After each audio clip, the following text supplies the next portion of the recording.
In this video, I'm going to show you how I built these little tea light holders strictly out of scrap 2x4s that you probably have laying around your shop. And these are big sellers on Etsy and at these different shows you might be able to go to. And there's different configurations you can do with them being blocks. So with that, let's get into the video. So for this scrap wood, it's 2x4s, and I'm just cutting them down to 3.5 inches, so they'll be pretty much a square. So now I set my table saw at a 30-degree angle, and I'm just cutting down all sides of these little 3.5 by 3.5 blocks. Okay, now that we got those sides cut off, we now need to mark the center. Easiest way I know how to do that is to just go from corner to corner, make a mark, corner to corner, make a mark, and that's our center.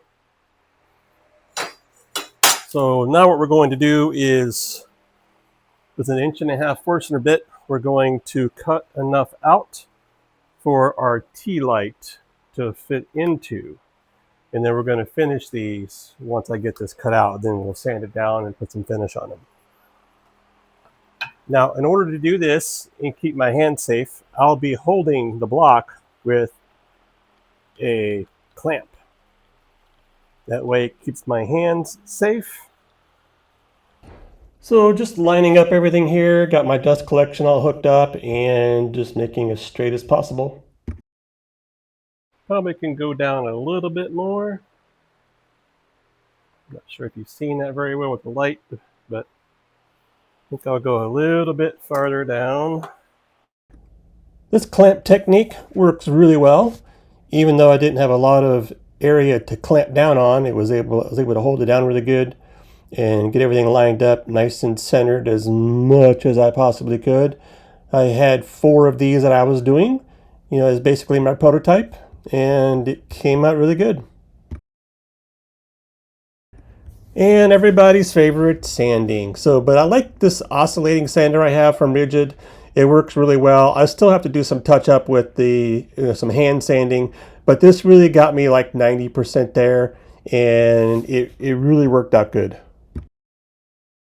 And some hand sanding here. I went down to a 320 grit, just getting all the nicks and crevices all taken care of inside and out, and then I was just basically ready to go to the next step. And there was a lot of dust on these things, of course, as I got done sanding, so here I am just wiping everything down, getting all that dust off of it, getting ready for finish. So I just watered down some latex white paint. It's kind of hard with glare, but so now I'm just going to try to put it on because I don't have a white stain I can use on this wood. So I'm going to whitewash one of them and see how it goes. This is my first time ever doing a whitewash. So let's see what it does.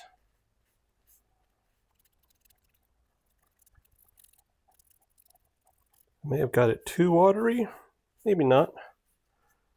We'll just see how it turns out. The other ones will be actual wood stain.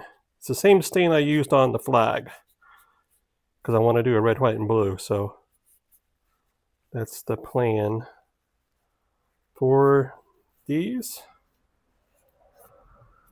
All right, doesn't look too bad. I'm going to let it sit. Okay, so now comes the blue. So just getting the blue stain going, and I'm just using some shop rags here that I've got. I probably need to get me some cotton rags to be able to use because these things eventually fall apart. So I end up going through a bunch of them doing this staining. As you always should do, don't ever put your oily rags in the trash. Always leave them out to get dry. I always hang mine on a metal pedestal I've got. And yeah, the Minwax is definitely oil. Oh, I was wrong. The blue is water-based and the red is oil-based. And how do I know that? Because it says so right there, premium water-based. So the blue is okay, the red is the one I got to be careful with. So there's a bit of an ingrain on these and definitely sucks in the stain really quickly. Where the other sides still leaves a little bit of grain showing, but these ingrain sides do not. On the end grains here, I don't let the stain sit there too long. I wipe it off as fast as possible and rub it as hard as possible just to try to get it to be as equal to the other sides as possible. So I had to get a new pair of gloves because those other ones had red and blue stain all over them. I didn't want to contaminate this next one. So the next one's going to be just a walnut, dark walnut finish from Minwax. And yeah, we'll see what it looks like here in a second. So for this one, it's pretty much the same process. We're going to wipe on the stain, let it sit for just a little bit, and then wipe it off. I didn't want to get too dark of a stain on these, but it ended up working out pretty good. Okay, these came out okay. The like I said, the end grain, which is like right there, is a little bit different than the side. Not much I can do about that. So I may have to move away from stain and do something else. But we'll let that dry overnight and see what it gets us. One other mistake I made, at least on the walnut finish, I should have done some preconditioner. I can see a little blotchiness in there. It's such a small piece though, I don't think it's going to make a big difference.